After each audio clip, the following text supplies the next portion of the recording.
Welcome to the Probate Nation. I am Richard Ruddy. Our show tonight is about how to prepare properly the inventory due for guardianship of minor property, also known as an estate of a minor. As we begin this discussion, I am reminded of the story of a student who attended just the first class of the semester. And since attendance was not a requirement, he did not show up again until the final exam. And he scored 95% on that exam. The professor was shocked because she knew the student had not come to class all semester. So she wrote a little note on the cover of the exam saying, "Please see me afterwards." And he did. He went up and talked to her and she said, "You know, I just wanted you to see, I want to see you about my exam because how did you get a 95 on the exam?" she said. And the student answered, "Well, I would have been 100, but I went to your first class and I got confused." Our goal with the show tonight is not to confuse, but instead to share some valuable working knowledge on how to properly prepare this inventory. And to facilitate your learning, we are very pleased to have back Brian Lowe from Grinnings & Lowe to walk us through the preparation of the inventory. So let me tell you a little bit about Brian. He is co-founder of Grinnings & Lowe, a Fairfax City accounting firm launched in 2014. His firm specializes in Virginia inventory and accounting filings submitted to the local Commissioner of Accounts for Virginia estates, trusts, conservatorships, and minors. Prior to forming Grinnings & Lowe, he worked as an auditor for the Fairfax County Commissioner of Accounts. Please welcome Brian Lowe from Grinnings & Lowe. Hey, Brian, nice to have you back. Hey, Richard, thanks for having me. Good to be back. It's always a pleasure, and thanks for all your hard work in preparing for this show. Well, let's begin and discuss the inventory for form. Let's go ahead and take a look. Going to show up on the screen there, I think, the basic form. And let's take a look at the top part of the form then, as we sort of move from the big picture down to sort of narrowly look at that first. And tell me a little bit about the kind of information that people are going to need in order to fill out that top part of the inventory form. Sure. So at the top part of that form, we're really capturing all the administrative information of the guardianship. So what we were trying to capture is the court file number. So that associates that filing with that record. The name of the circuit court, the minor's name, the minor's date of birth. So we keep track of when they reach 18. The fiduciary's names or the fiduciary's names. Their qualification date, and then finally we want to show, is this the first time filing an inventory? Is this a new inventory that we're filing, where we're revising something, or is this an inventory showing new assets that we discovered later? And finally, we want to show, is this, you want to check the box to say, is this a guardian or a temporary guardian? That gets kind of technical legalistically, but the fiduciary status is also captured here on the form. Okay. Now let's look down onto the part one. So tell me a little bit about what is the purpose behind the inventory before we get too far into this. Why are we filing this form? So the purpose of the inventory is to capture a snapshot of the assets that the guardianship is guarding. So whatever the guardian is going to take control over while the minor is still a minor, we want to report to the court, these are the assets, these are what they're worth as of the date I qualified. And then later on in another episode, we'll talk about how we report what happens with those assets. But right now, we just want to show a snapshot. Okay. Now, do we have to provide any supporting statements for the values we're putting on this form? There are no supporting documentation or vouchers required with the inventory. It's all self-reported. So you're going to relate to the court, to the commissioner's office, what you've discovered the value of the assets to be to the best of your ability. And then when we get into the accounting, you'll see it's going to be heavy on the documentation side. The inventory, super light. All it is, you fill it out with the information that you know. No other supporting documentation required. Now, this has just happened to a client of mine, but if we have someone who's been appointed guardian of the property of more than one minor, maybe two siblings, do they report all this information on the same form? It depends is the answer. So it depends on how complex it is. It depends on the titling of the accounts. What's a best practice to do is to file two different forms and identify two different minors for each form. Okay. Sometimes you can get away with having a form with two minors on it if it's just a couple of assets or if it's for super simple, but it's best practice to file two forms. Okay.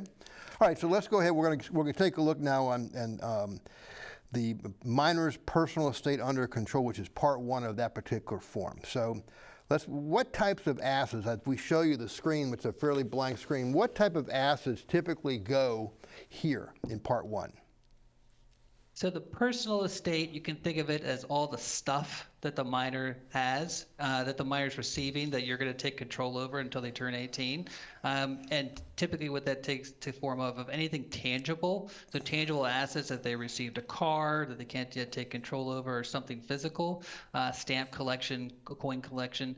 It's also cash and stock. So anything that they've received outright, you're going to list the bank account names and all that good stuff. So it's really a catch-all of anything personal property that the minor that's going to receive. And what, in reporting this, what value do I put on these assets when I put them on the form here? You want to show the fair market value as the date of qualification. So whatever date you qualified, where you perceived your commission to be the guardian, on that date, you want to show the value of those assets. Okay. And this, so the folks don't become confused. When we say guardian, though, we mean guardian of property, not necessarily guardian of the person. Okay. Correct. Now, if the asset has a lien against, let's say you have a car with a car loan, do I record the net value or gross value? So only the positive values of the assets are reported. There are no debts, no money owed, no liens, nothing like that gets reported on the inventory. It's only the gross value of the asset. Okay. And then finally, the dollar amounts I put down here on part one, these are not necessarily the tax basis of the assets. Is that correct? That's correct. It's going to be the basis as of the date of qualification. So that qualification date becomes the new date on which the values are configured.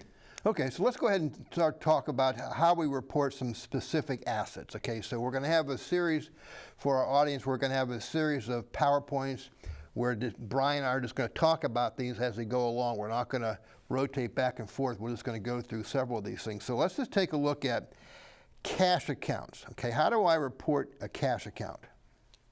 So if you have a cash account, whether it's a checking or a savings account, what you want to show is the financial institution, the type of account it is, whether it's a savings account or a checking account, and then the last four digits of the account number. That sufficiently identifies the asset. Then you show the value of that account as, again, on the date of qualification. All right, flipping to the next asset, how about a certificate of deposit? How should those be reported?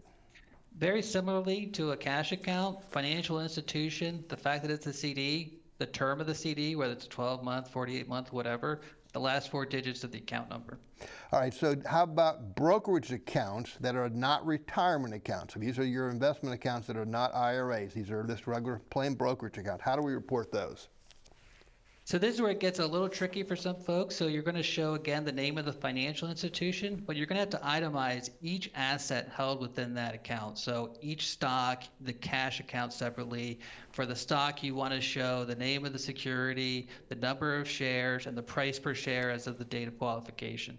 And you want to itemize that out throughout for the entire account.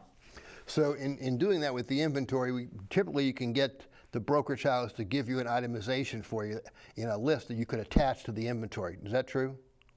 Yeah, especially if you qualified not on the first or the last of the month and you need to get you don't want to do the math to figure it out. You could just ask the financial institution to print you a current value as of a specific date. Okay. How about individual stocks? I own 10 shares of IBM. How do I report that? So again, you would try to show if that's a certificate held by like a computer share or a Broadridge type of institution. You would identify the institution that has it. You would identify the account number, the name of the stock, the number of shares, and the price per share. Okay. All right, now let's talk about retirement accounts. These are the IRAs and 401ks, primarily IRAs. How are these reported? So very similarly to brokerage accounts, you want to identify what type of retirement account it is, whether it's a Roth or a traditional IRA. And then again, you want to go through and itemize each of those assets held within that account, showing the number of shares and the price per share for each security. All right, so let's say that the child is the beneficiary of some life insurance proceeds. How would that be reported here? You want to show the name of the life insurance company, and then you want to show the account number for the policy, and then you want to show the proceeds expected to be received from that policy. Okay, so let's say that the child inherited as well some boats or cars. How are those going to be reported here? Yeah, for those, you want to be as specific as possible. So you want to say the year, the make, the model, and then, if you've got more than one 2003 Honda Accord, maybe you put the color of each. So you would really just need year, make, model for most of those types of assets. All right, let's just say I have some refund checks that came in. I need to deposit those. How do I report these uncashed checks? You would identify the value of the check, the source of the refund, and then the fact that it is a refund. Okay. Other tangible personal property. We have, furniture, lawnmowers, all that kind of stuff that would otherwise fill up a house and a garage, as the case may be. How would we report that? If there's anything that is in and of itself worth more than $500, so something specific like a ring or a specific type of jewelry, something like that, you wanna separately call that out and say, here's the asset. You want to identify it as clearly as possible. It's a diamond ring. It's a 24-karat earring set, whatever it is, and then the approximate value of that asset. If you've got, let's say, a collection of things that you probably couldn't get rid of at a yard sale or on Craigslist, you can group those things together and call them miscellaneous tangible personal property and put a dollar value of what you would think you would get if you discarded all of it. Now, I have to laugh if we stop for just a second, but people always ask, what value am I supposed to put on all this clothing that's in the closets here? And I've always heard that if we see anything more than $500, people are going to kind of wonder what exactly there is. Is that true? As an auditor, is that what you found to be the case? That's true. Typically what people get lost in is trying to itemize every specific tie and shirt that somebody owned, and really none of it has much value except maybe sentimental value. So you don't want to get lost in the weeds of trying to do that. You just want to call it clothing, attach a nominal value to it. You really want to think, what could I actually get if I sold this on Craigslist or at a yard sale? What could I actually get for it? That's the value it is, not what the previous owner paid for it. Okay. Well, the other thing that comes up here is sometimes we have closely held business interests that pass to a child, and how would you report that? So for a closely held business interest, you want to show the percentage of the interest that's passing to the child. You want to identify the name of the entity that the interest is in, and then the approximate value of that value. So if it's a 5% interest, you want to show the value of that 5% interest. Okay. So then we have, everything has been added up, and so I think on the screen we'll see a PowerPoint that actually shows all the information described. It adds up to a dollar amount of some dollar amount, which we'll show later on actually becomes important in the context of determining your bond and stuff like that. Let's turn to part 2. This is Virginia real estate where we have a power of sale. So tell me a little bit about what types of real estate ownership gets reported here. So you want to show any property, whether it's a single-family home or any type of real estate, undeveloped parcel, whatever it happens to be, you want to show the amount of the interest that the minor is taking control over. So it's a 50% interest, a 25% interest, what have you. You want to identify that property as clearly as possible, so that's usually the address. And then you want to show the value of that interest. So if it's a 50% interest, you would show half the value of the tax assessed value of the property. Okay. Do we need any special evaluation done here? You could use the tax assessment. You don't have to go hire somebody to provide a property appraisal. Okay. All right, let's take a look at the next part is part 3, which is other real estate in Virginia that you may not have that you would not have a power of sale. So what kind of real estate is reported here? It's almost identical to part two. You're going to show the percentage interest, the address for the property, and then the value representing the interest of that property. So 25% interest in this example is $50,000, and that's based on the tax assessment for the value. The distinction here between part two and part three is you may not be able to sell it because you're as guardian. Part two, you could sell that to raise funds for the minor. Yeah, and not being able to sell means you might have to go to court to get a court order to allow you to do that. Absolutely. Okay, let's go to inventory part 4. This is going to be your non-Virginia real estate. This is going to be stuff in other states that might have passed to the minor. What types of real estate would be reported here? So this could be anything like a vacation home or some type of property that's owned outside of Virginia altogether. Again, when you're describing it, you want to show the address, whether it's a full interest or a partial interest in the property, and then the value of that property. Okay. All right, so then inventory part 5. This is going to be tangible personal property and real property that might pass to somebody else if on the death of the minor. So what exactly would go in here? This could be something like a trust where the minor's receiving payments, and then if they die, it'll pass on to another.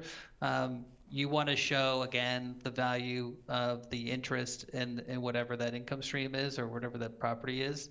You want to label that property and describe it as sufficiently clear as possible so that third parties could understand what you're talking about. Okay.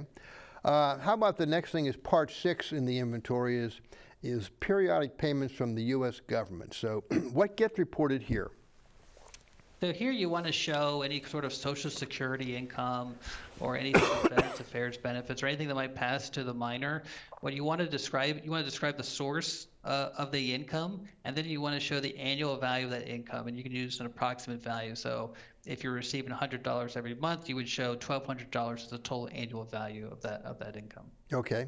The last one part I think is periodic payments that I get from some other source. What exactly are we looking for here? If there's anything that doesn't fit those other conditions, maybe it's an annuity that the minor's receiving funds from. What you want to show here is, again, describe the asset as clearly as possible, and then what you want to do is show the annual amount of the income that the minor's receiving. Okay, so the inventory is completed, and I think we have a PowerPoint that shows up on screen, and now we have everything totaled up. There is a place where the guardian has to sign off with some sort of certificate of accuracy. What exactly are they certifying to here? So here they're certifying that the inventory is as complete and accurate as they could make it. So they made a reasonable good faith effort to accurately describe the minor's assets that they're guarding over, the property that they're the guardian over, and they've done their best, and they're certifying that this is as accurate and as complete as they can make it. Okay. Well, let's talk a little bit about you being a former auditor. Let's talk a little bit about audit issues. What are some of the common problems that you've seen with filed inventories that result in those inventories not being approved by the commissioner? So a common thing is accounts not being properly described. So they'll write the Bank of America, but they won't say what the last 4 digits of the account are. It's really important to identify the account number without showing the full account number on the inventory. Sometimes there's just math issues. They didn't report the price per share and the number of shares, or they had a math issue when they were trying to calculate the total of that. Other issues, just not sufficiently describing the assets altogether. So they might have just been vague and it's not clear enough. We need to get more precision in the description. Now, if there are problems, can those issues be corrected? Absolutely. So during the audit, the auditor will identify what they think are issues, and then they'll start a dialogue with you. They'll send you a letter saying, we think these are issues. And my recommendation would be pick up the phone, give them a call, walk through it to make sure you understand what the problem is and make sure you understand how to correct it. You can always work your way through any issue that comes up in an inventory. It's usually pretty straightforward. Now, let's talk a little bit about the importance of not ignoring the letter from the auditor. Tell me a little bit about the bad things that happen when you do that. Yeah, so the letters themselves are generally come across as kind of mean. So people are usually freaking out when they get the first one. But some folks put that in a stack of letters that they're going to get to later. And what ends up happening is they find themselves with the sheriff at their front door issuing a summons to them. They've got the court trying to say we're going to revoke your bond and collect against you and all kinds of nasty things. And all you really needed to do was write the number of shares on the stock on the inventory. So if you get a letter, if you get an issue that's identified by an auditor, pick up the phone, reach out to them, try to get it resolved as soon as possible. Don't ignore it or let it sit. The faster you get it resolved, the easier things are going to be for you. Yeah, and we've certainly seen that sometimes the auditors will say that something needs to be corrected and they ask permission to go ahead and just annotate it on the inventory themselves, so that they, with your permission, so that they can keep the process moving and not have to go back and forth a bunch of times. So very, very cooperative. Well, we covered a lot of ground, and this is inventory. Probably is probably the easier of the two topics we're going to cover today. But tell me some final thoughts you want to share with our viewers about dealing with the property of a minor and reporting that on an inventory to the Commissioner of Accounts. My general advice to fiduciaries as they're filling out the inventory is to try to be as complete and accurate and precise as possible. Itemize the assets especially any financial assets or any securities as clearly as possible. When it comes to tangible property, do the other extreme. You want to be as aggregate as much as possible. You don't want to get lost in the weeds on itemizing, pieces of clothing in someone's house. If you have issues, if you're not sure what to do, you're trying to have a hard time trying to apply the different rules, call the commissioner's office, speak to an auditor. They will gladly spend time with you and walk you through what's expected of you and how best to handle the unique situation that you're facing. And I think that's true too. I think there's some really, really robust websites that the commissioners have posted, and they've posted a bunch of good information and instructions on how to prepare this document and many other documents for the commissioners. So yeah, take advantage of that free information. Well, look, the clock has moved quickly. It's hard to believe that we're almost near the end of our show.